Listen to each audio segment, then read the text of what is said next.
ஆயத்தப்படு. உன்னோடு கூட இருக்கிற உன் எல்லா ஜனத்தை என்ன செய்? ஆயத்தப்படுத்து. நீ அவர்களுக்கு காவலாளனாக இரு. அடுத்தது இன்னொரு வசனம், ஆமோஸ் 4:12. ஆகையால் இஸ்ரவேலே இந்த பிரகாரமாக செய்வேன். இஸ்ரவேலே நான் உனக்கு இப்படி செய்ய போகிறபடியினால் உன் தேவனை சந்திக்கும்படி ஆயத்தப்படு. அல்லேலூயா, அல்லேலூயா. சரி, இயேசு கிறிஸ்து எப்போதான் வருவார் தெரியாது யாருக்குமே. யாருக்காவது தெரியுமா? அவரே சொல்றாரு, எனக்கே தெரியாது, என் பிதா தவிர ஒருத்தரும் அதை அறியார்கள் என்று சொல்லி முடிச்சிட்டார். எனக்கு அன்பான தேவனுடைய பிள்ளைகளே, இந்த நாட்களிலே எல்லாரும் கண்களை மூடி இந்த வசனத்தை தியானம் செய்யும் என்பதாக கண்களை மூடி எல்லாரும் சொல்லிக்கிறேன். எல்லாரும் கண்களை மூடுங்க, கண்களை மூடுங்க. நாம் ஜெபிக்கிறோம். அன்பின் பரலோக பிதாவாகிய தேவனே, எங்கள் ஆண்டவர் இயேசுவே, ஆசீர்வதிக்கப்பட்டதான் இந்த வேளைக்காய் நன்றி உள்ள இதயத்தோடு நாங்கள் உண்மை கொதிக்கிறோம், ஸ்தோத்தரிக்கிறோம். அப்பா, இந்த நேரத்திலும் ஒரு விசை எங்கள் மத்தியிலே கடந்து வா ராஜா. ஆண்டவரே, நீங்கள் வந்து பேசுங்க. அடியார்களாக இருக்கிற நாங்கள் கேட்கிறோம். பேசும் கிரியைகளை நடப்பிக்க வேண்டுமாய் நாங்கள் சொல்லிக்கிறோம். உடைய வசனத்தின் வார்த்தையின் ரகசியங்கள், ஆழங்கள், மறைபொருள் எல்லாத்தையும் வெளிப்படுத்தி நீங்கள் பேசும்படி ஆசீர்வதியும். நடக்கும் பொறுப்பெடுத்து நடக்கும். பேசுங்க, நீ மெல்லிய குரல் கேட்கும்படி வந்து இயேசுவின் நாமத்தில் பிதாவே. அல்லேலூயா. ஒரு பாட்டு பாடுறேன். என் நேச அழகுள்ளவர் வெண்மையும் சிவகுமவர் மாறிடாத நேசரவர் மகிமையாய் வந்திடுவார், மறுரூபமாக்கிடுவார், மகிமையில் சேர்த்திடுவார். மாறிடாத நேசரவர் மகிமையாய் வந்திடுவார், மறுரூபமாக்கிடுவார், மகிமையில் சேர்த்திடுவார். மணவாட்டி திருச்சபையே ஆயத்தப்படு, மணவாளன் இயேசுவையே சந்திக்கவே மேகங்களுடனே வருகிறார். குத்தின கண்கள் யாவும் அவரை காணும், மேகங்களுடனே வருகிறார். குத்தின கண்கள் யாவும் அவரை காணும். மாறிடாத நேசரவர் மகிமையாய் வந்திடுவார், மறுரூபமாக்கிடுவார், மகிமையில் சேர்த்திடுவார். மாறிடாத நேசரவர் மகிமையாய் வந்திடுவார், மறுரூபமாக்கிடுவார், மகிமையில் சேர்த்திடுவார். தேவனின் மகிமை பிரகாசிக்கும், கர்த்தர் அவர் ஜனத்தின் மேல் பிரகாசிப்பார். தேவனின் மகிமை பிரகாசிக்கும், கர்த்தர் அவர் ஜனத்தின் மேல் பிரகாசிப்பார். ராஜாதி ராஜா அரசாளுவார், கர்த்தாதி கர்த்தர் அவர் நாமம். ராஜாதி ராஜா அரசாளுவார், கர்த்தாதி கர்த்தர் அவர் நாமம். மாறிடாத நேசரவர் மகிமையாய் வந்திடுவார், மறுரூபமாக்கிடுவார், மகிமையில் சேர்த்திடுவார். மாறிடாத நேசரவர் மகிமையாய் வந்திடுவார், மகிமை மறுரூபமாக்கிடுவார், மகிமையில் சேர்த்திடுவார். என் நேசர் அழகுள்ளவர் வெண்மையும் சிவப்புமவர் என் நேசர், அழகுள்ளவர் வெண்மையும் சிவப்புமவர். மனவாட்டியாகிய திருச்சபையே கர்த்தர் வரப்போகிறார். நம்முடைய ராஜா வரப்போகிறார். அவரை சந்திக்கும்படி ஆயத்தப்பட வேண்டும். மனவாட்டி ஆயத்தமாயிருக்க வேண்டும். அல்லேலூயா. அந்த ஆயத்தம் இல்லாவிட்டால், ஆயத்தமே இல்லை, நம்ம உலக வேலை ஏராளமா இருக்கும். அடமடன்னு வேக வேகமா செய்துக்கிட்டே இருக்கும். இதன் நடுவுல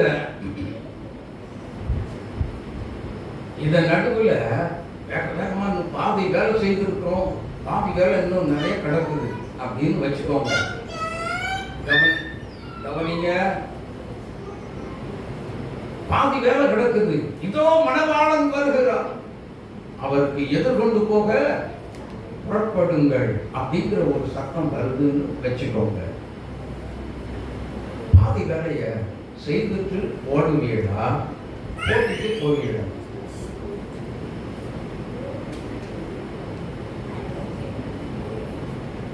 What is your answer? வீட்டில் தண்ணி வந்துருச்சு, நல்ல தண்ணி, அப்படியே போட்டுட்டு ஓடுவீடா?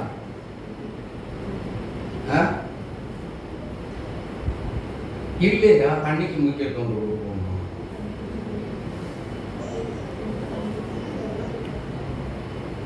இல்லைங்க,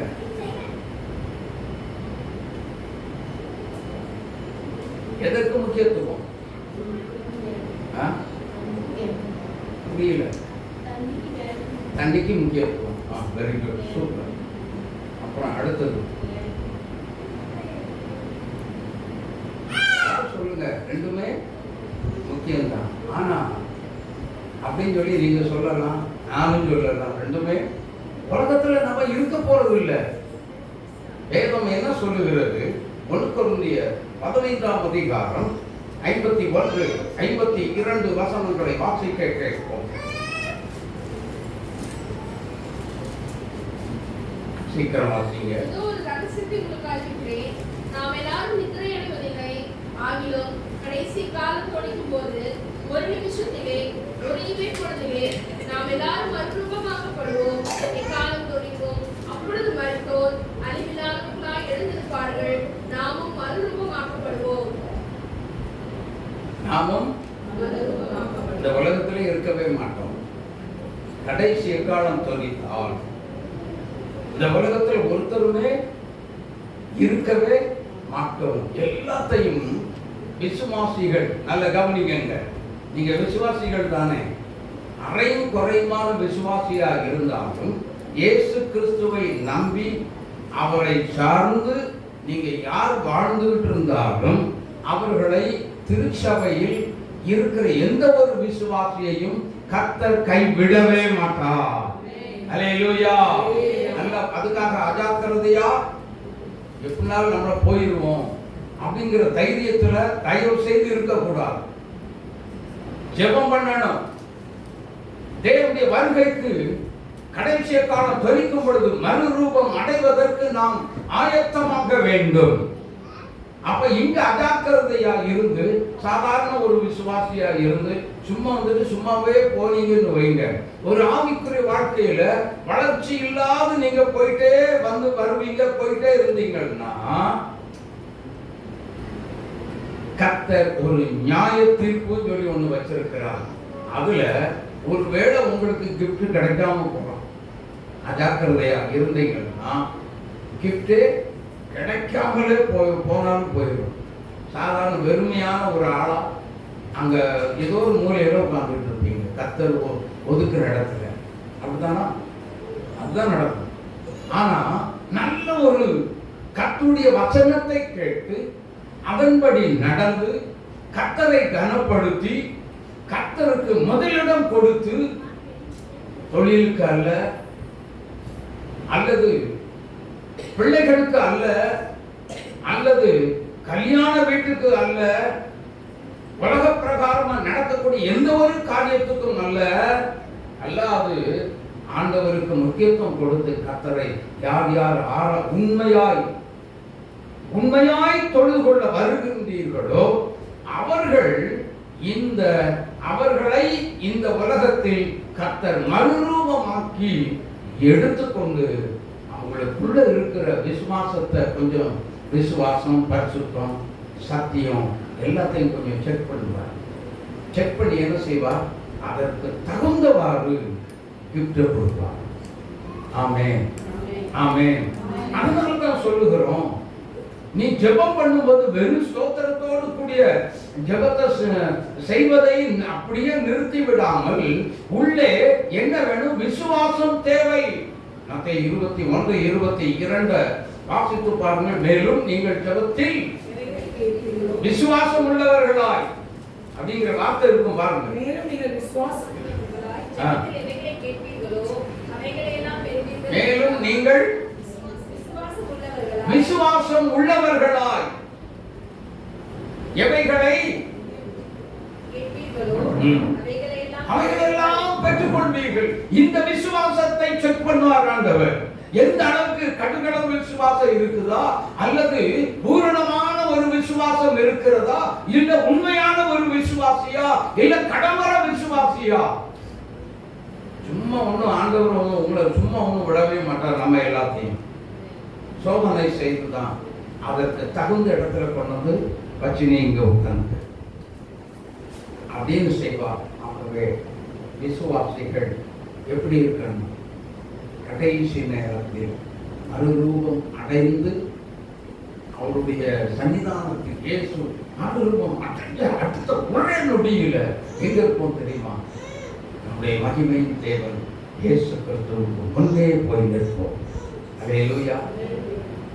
அப்பதான் கூப்பிடுவார், என் மனவாட்டியே, என் புறாவே, என் முத்தமியே,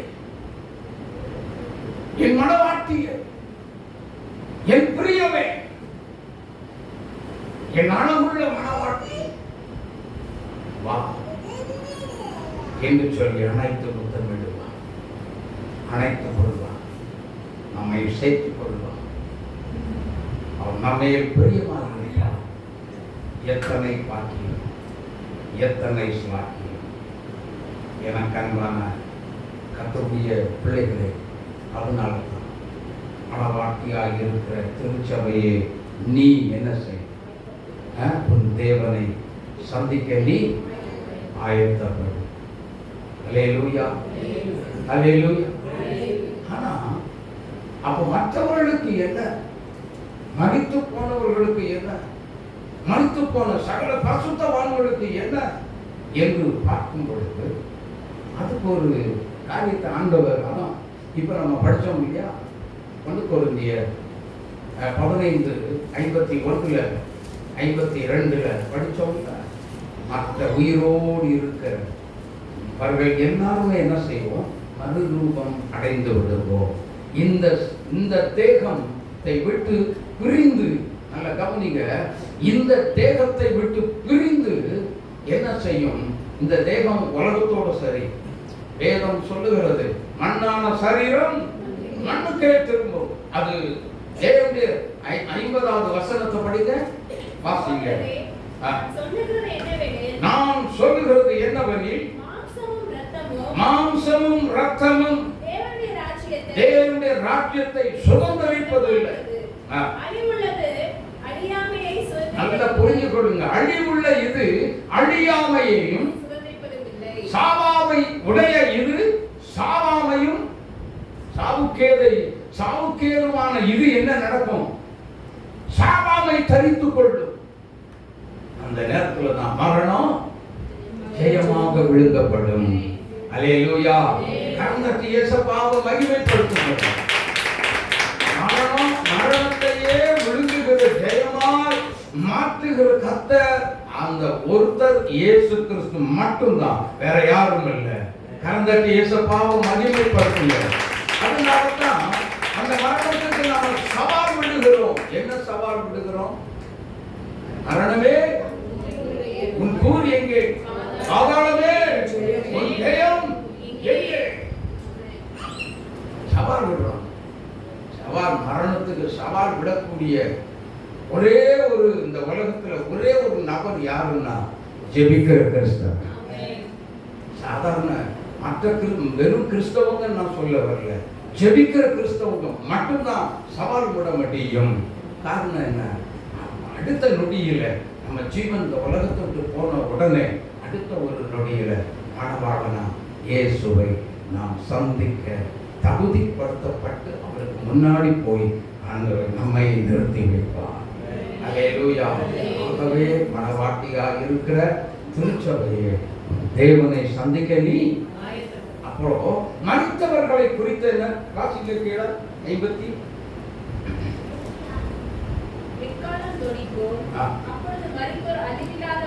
அப்பொழுது மரித்தோர் அழிவில்லாதவர்களாய் எழுந்திருப்பார்கள். நாமும் என்ன செய்வோம்? மறுரூபம் அடைவோம்.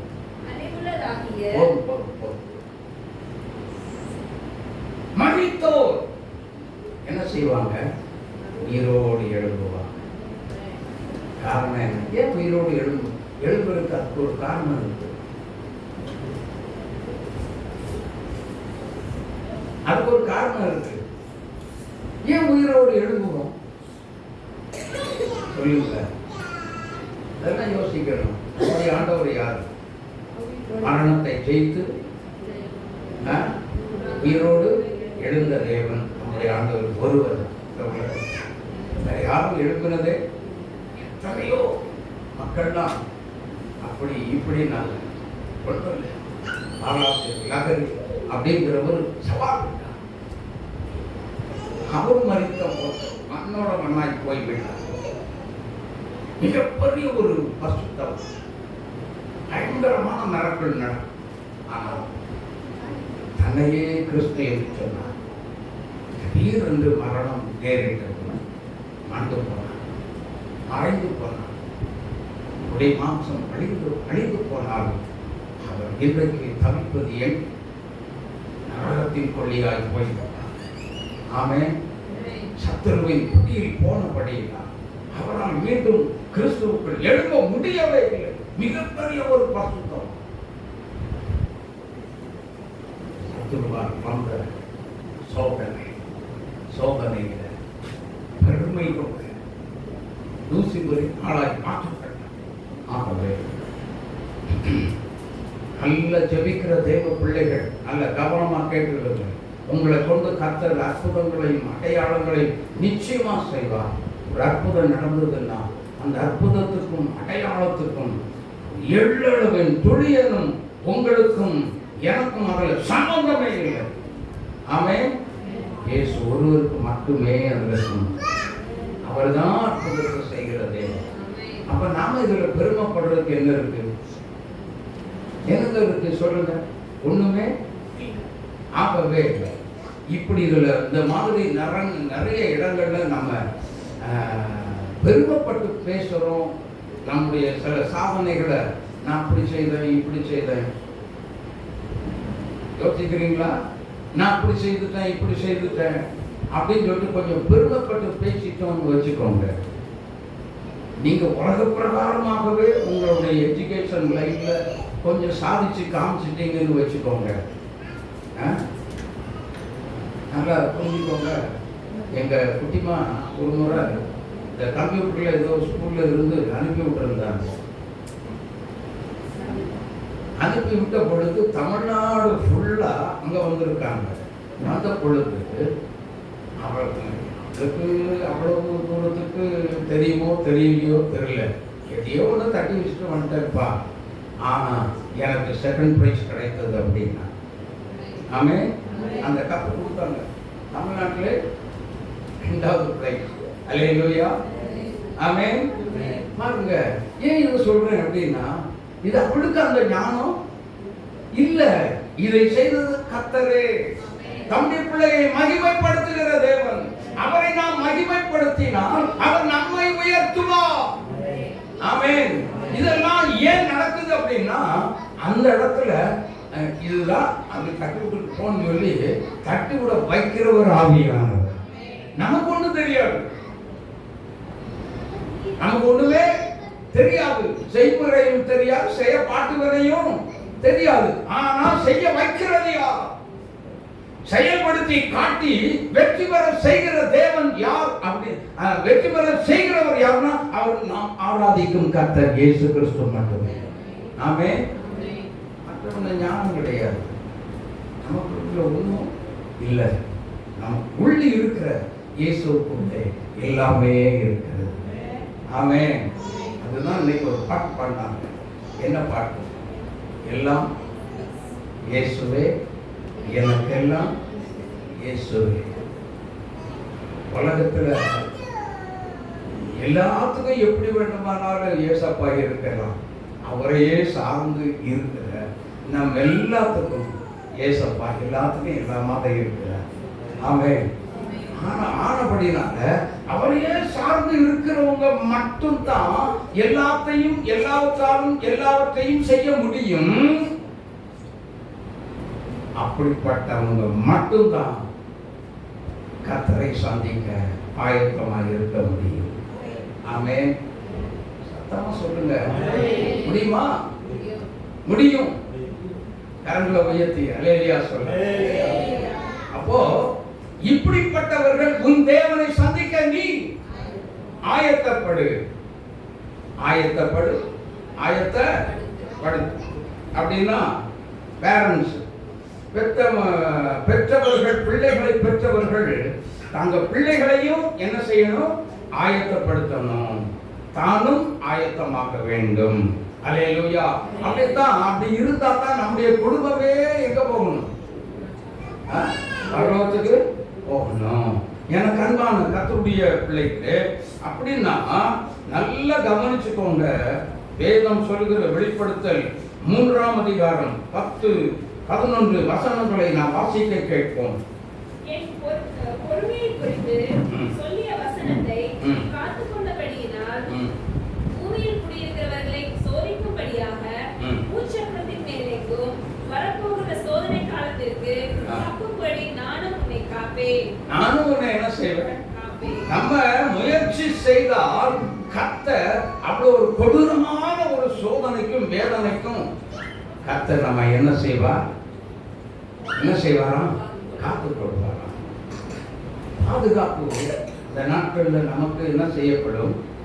கர்த்தர் அவரை சார்ந்து இருக்கிற பிள்ளைகளுக்கு மட்டும் நல்ல ஒரு பாதுகாப்பு கொடுத்து, தீமை வந்தாலும் சரி, சுனாமி வந்தாலும் சரி, பெரிய புயலே வந்து பூமி அதிர்ச்சியே வந்தாலும் சரி, நீங்க எந்த நிலைமையில எந்த இடத்துல இருந்தாலும் உங்களையும் காப்பார், உங்க குடும்பத்தையும் பாதுகாப்பார். ஆமென். நம்மை கைவிடவே மாட்டார். நான் உன்னை விட்டு விலகுவதும் இல்லை, உன்னை கை விடுவதும் இல்லை என்று சொன்ன கர்த்தர் நம்மை விடாது கைவிடாது காக்க உண்மை உள்ள தேவனாக இருக்கிறார். ஆமென். அவரை சார்ந்து இருக்கிற பிள்ளைகளுக்கு மட்டும் அவர் கைவிடாது கடைசி வரைக்கும் நடத்தி கொண்டு போய் மறுரூபமாக்கி தனக்கு முன்னே உண்மை உள்ள மகிமை அடைந்த ஒரு மனவாழ்க்கையார் நிறுத்திக் கொள்வதற்கு வேதம் சொல்லுகிறது. எபேசியர் 5ஆம் அதிகாரம் 26வது வசனத்தை வாசித்து பாருங்கள். எபேசியர் 5:26.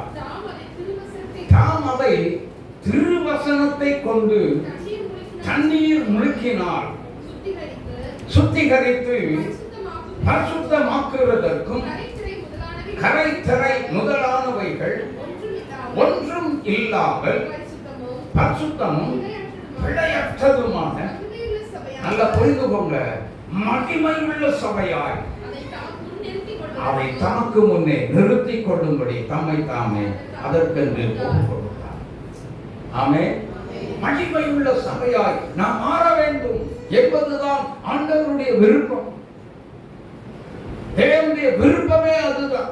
அதற்காகத்தான் இயேசு கிறிஸ்து இந்த உலகத்தின் பாவங்களை சுமந்து தீர்க்கு வண்ணமாக சிலுவையிலே ஆணி அடித்து வெற்றி சிறந்தார் என்று வேதம் சொல்லுகிறது. எனக்கு அன்பானவர்கள், அப்போ எதற்கு தன்னை ஒப்பு கொடுத்தார்? மணவாட்டி முக்கியம். யாரு மணவாட்டி?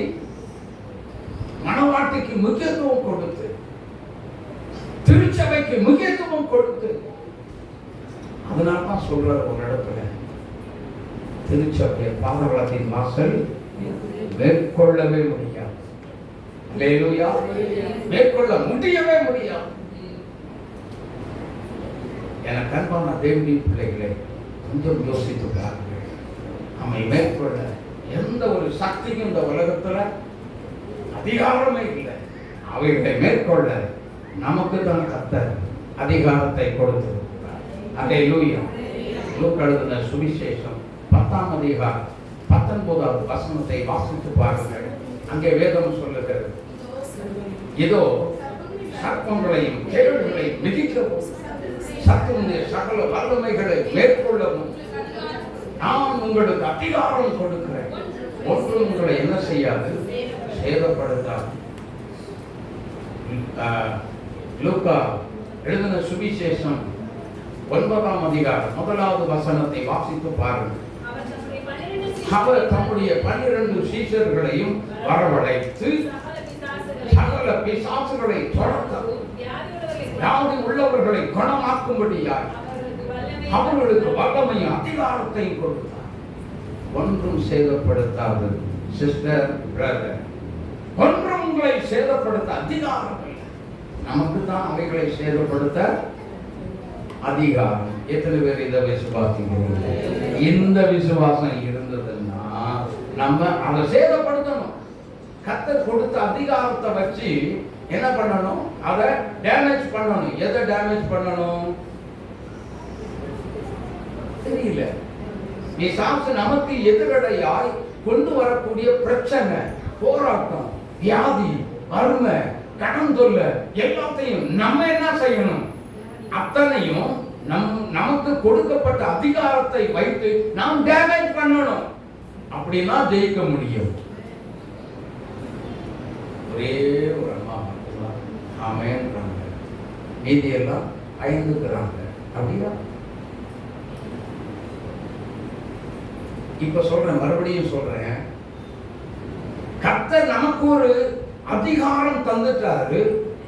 ஆனா நமக்கு எதிராக ஒரு ஜெபிக்கிற தேவனுடைய பிள்ளைகளுக்கு எதிராக பிரச்சனை, குடும்பத்தில் குழப்பம், சமாதான கேடுகள், அல்லது வெளியிலிருந்து வரக்கூடிய ஒரு பயங்கரமான போராட்டம், அல்லது ஆபத்து, அல்லது வியாதி, அல்லது கடன் தொல்லை, இவைகள் எல்லாவற்றையும் சத்துரு கொண்டு வருவான். ஆனாலும் அதை டேமேஜ் பண்ணி உடைப்பதற்கு கர்த்தர் உங்களுக்கு எனக்கு அதிகாரம் கொடுத்திருக்கிறார்.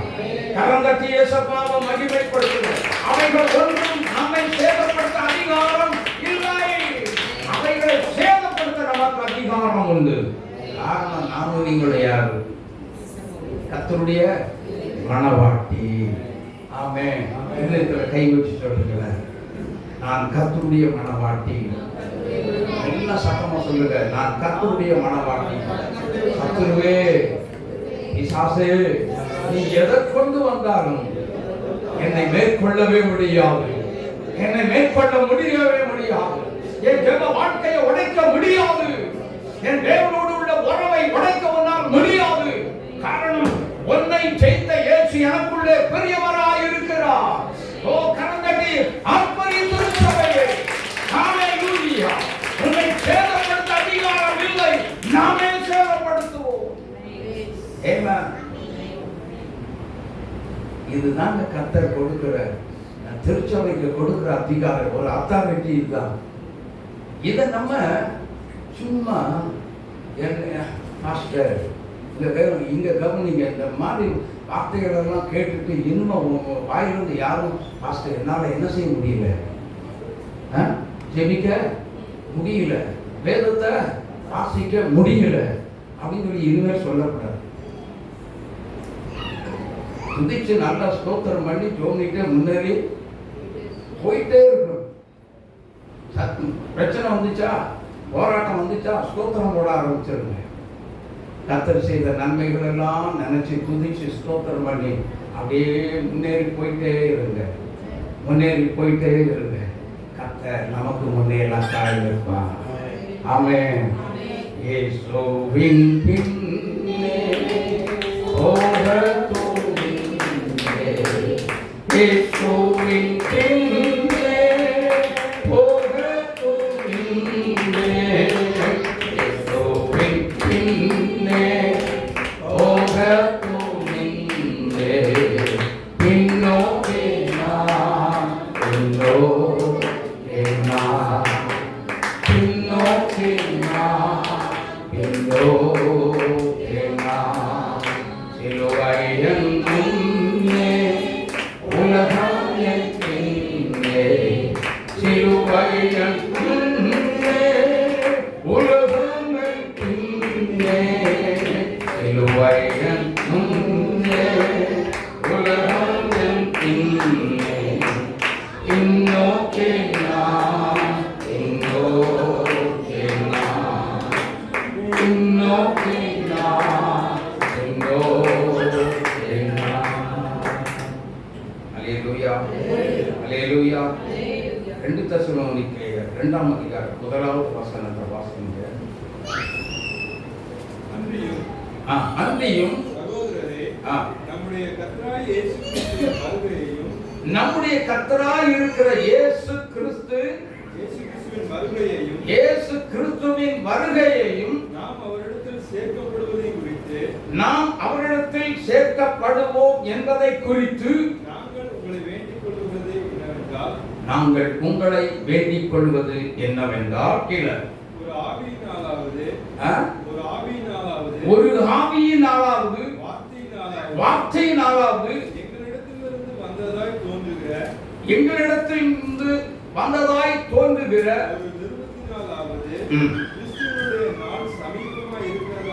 கிறிஸ்துவனுடைய நாள் எப்படி இருக்குதா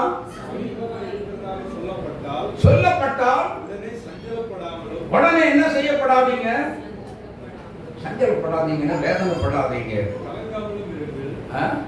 கலங்காமலும் இருந்து எவ்விதத்தினாலும் ஒருவனும் உங்களை மோசம் போகாதபடிக்கு எச்சரிக்கையாயிருங்கள். ஏனெனில் விசுவாச துரோகம் முந்தி நேரிடும். கேட்டின் மகனாகிய பாவ மனுஷன் வெளிப்பட்டால் ஒழிய அந்த நாள் வரவே வராது. விசுவாச துரோகம். ஹலோ, இப்ப சொல்றேன், ஏன் விசுவாசத்தோடு ஜெபிக்கணும்? ஹலோ ஏமா கவனிச்சீங்களா? விசுவாசத்தோடு ஏன் ஜெபிக்கணும் சொல்லுங்க. காலையில ஒரு காரியத்தை சொன்ன யாருமே முன்னாடி வரல. விசுவாசத்துல ஜெபிக்கணும் அப்படின்னு சொல்லி சொன்னா அதை டெஸ்ட் பண்ணி பார்த்துடலாமா அப்படின்னு சொல்லி யாராவது சுகவீனம் கலைகளத்தோடு இருந்தா முன்னாடி வாங்கன்னு கூப்பிட்டேன், யாருமே வரல.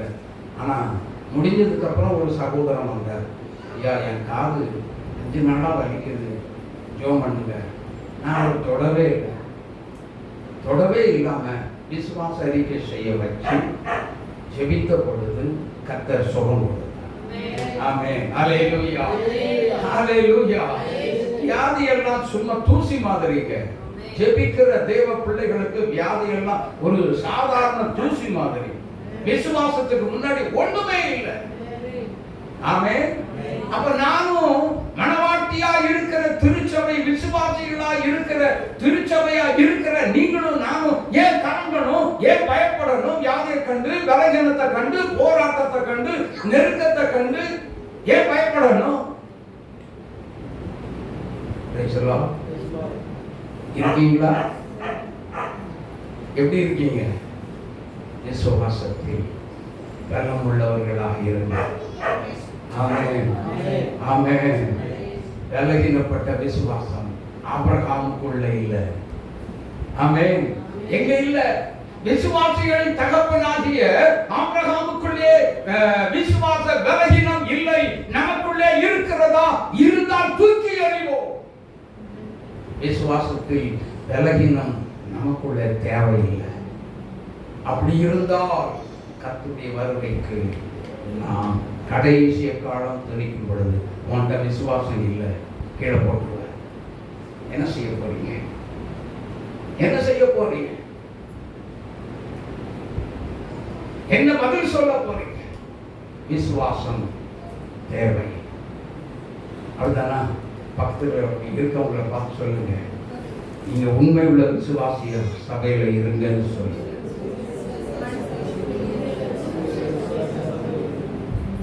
உண்மை உள்ள விசுவாசிய நீங்க இருந்தால் கர்த்தர் உங்களை ஆசீர்வதிப்பார். கடைசி வரைக்கும் உங்களை கை விடவே மாட்டார். ஆமென், ஆமென். உங்களை கைவிடவே மாட்டார். உண்மையான விசுவாசியா இருக்கிறது எப்படி இருக்க முடியும்? உண்மையான விசுவாசியா எப்படி இருக்க முடியும் சொல்லுங்க.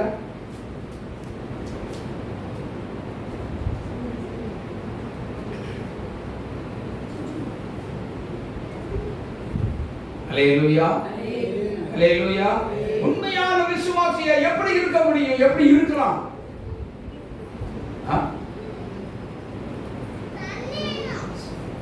என்ன ஒரு சின்ன பிரச்சனை வந்தாலும் இயேசுவை சார்ந்து கொண்டார் உண்மையான விசுவாசியா இருக்க முடியும்.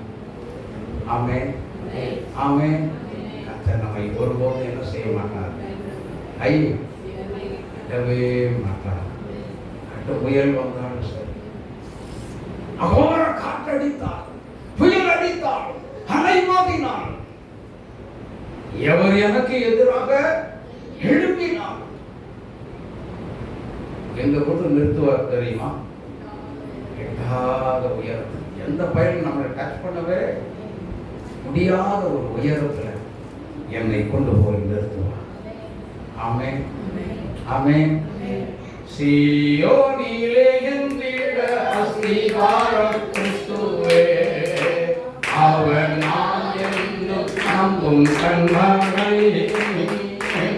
அவர் நான் என்னும் நம்பும் கண்மலை, உயரடித்தாலும் அலை மோதினாலும் எவர் எனக்கு எதிராக.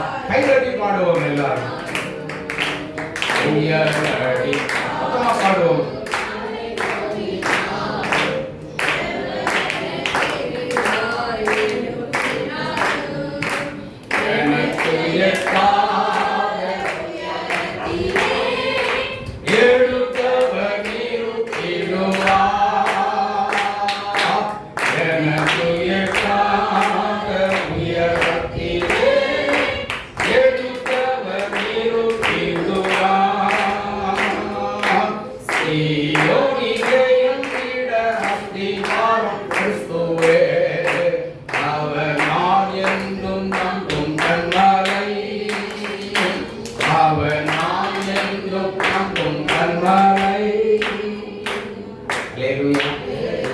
அப்படித்தான் உங்களை சோர்வுற செய்வதற்கு இந்த உலகம் சும்மா இருக்காது.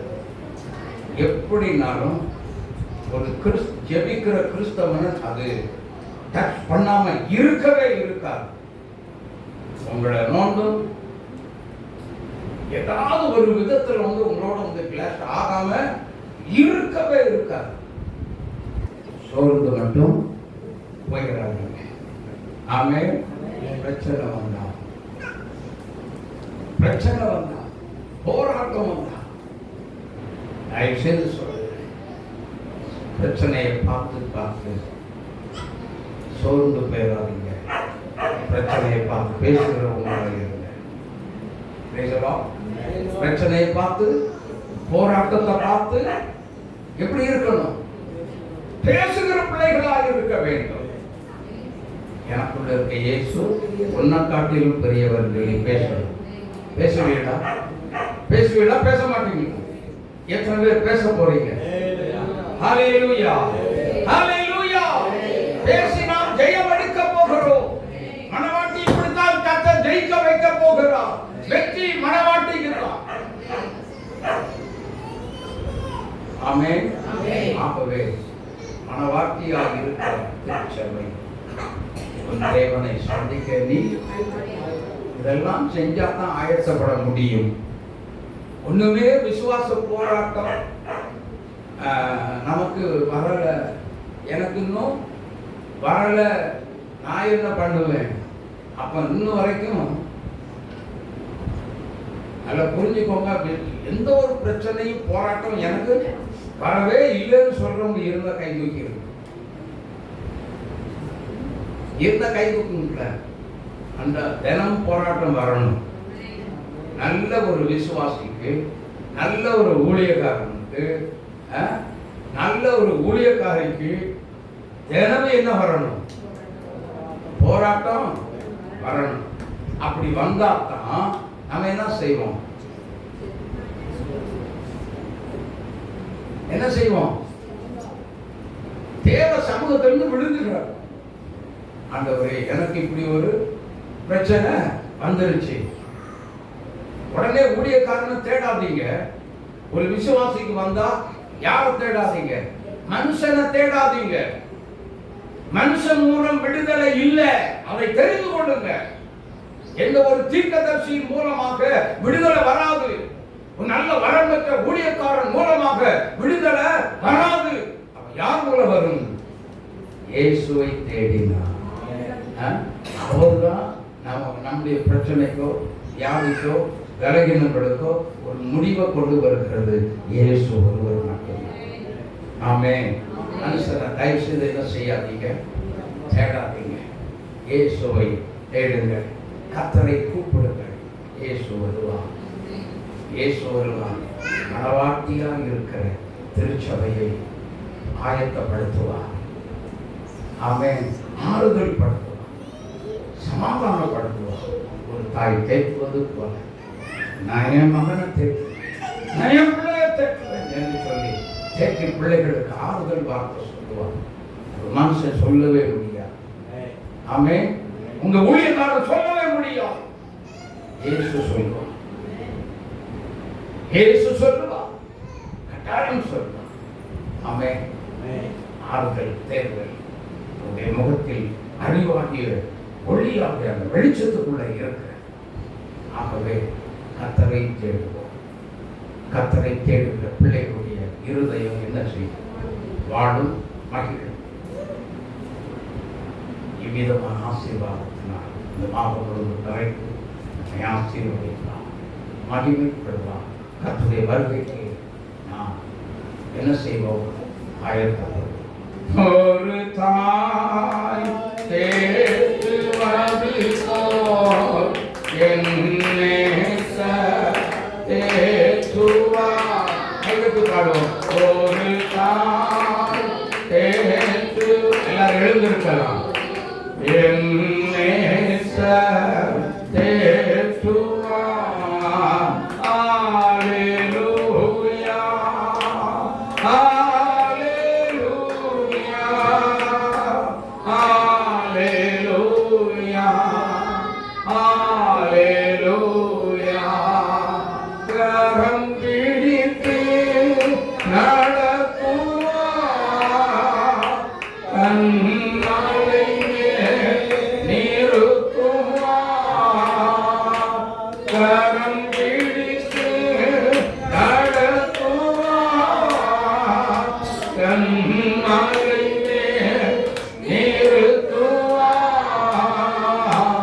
ஒரு தாய் தேற்றுவது போல் என் நேசர் தேற்றுவார்.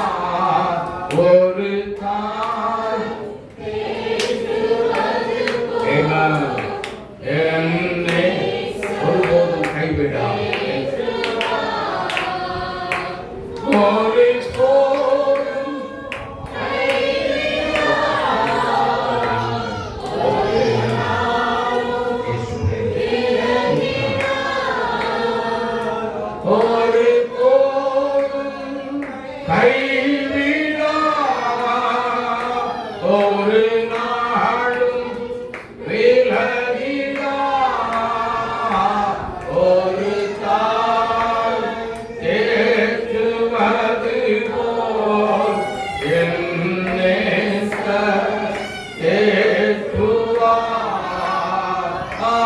Hallelujah.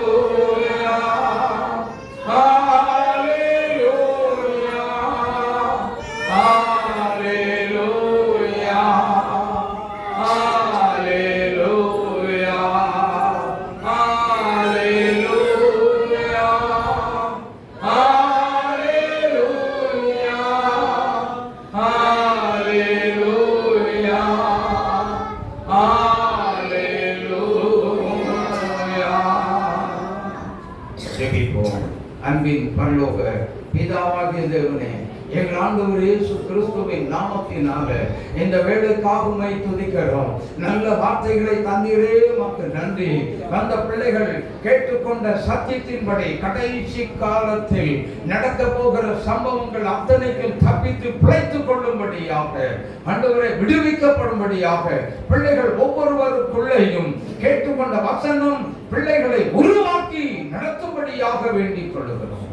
அந்த பிள்ளைகள் எல்லாத்தையும் ஆசீர்வதியும். விசுவாசிகளாக இருக்க, உண்மையுள்ள விசுவாசிகளாக இருக்க, பலமுள்ள விசுவாசிகளாக இருந்து நல்ல ஜெபிக்கிற தேவ பிள்ளைகளாய் திருச்சபையாய் மாற்றப்பட்டு கர்த்தருடைய வருகைக்கு தகுதிப்பட நீங்க கிருபை தந்து வழி நடத்தும்படி ஜெபிக்கிறோம். அந்த பிள்ளைகள் எல்லாத்தையும் ஆசீர்வதித்து அனுப்புகிறார். பெருமையை அனுப்பாதபடி ஆசீர்வதித்து அனுப்புகிறார். வியாதிகள், பலகீனங்கள் இயேசுவின் நாமத்தில் விலகும்படியாக ஜெபிக்கிறோம். பலகீனங்கள் விலகுவதாக, அந்த குடும்பத்தில் இருக்கிற பிரச்சனைகள் மாறுவதாக, போராட்டங்கள் இயேசுவின் நாமத்தில் உடைவதாக. ஆண்டவரே, கடன் தொல்லைகள் மாறட்டும்.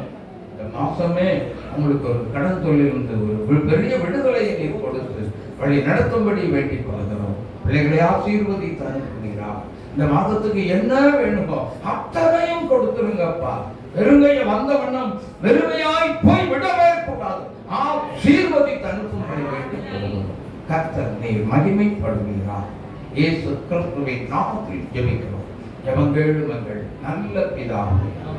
ஆமென். ஆமென்.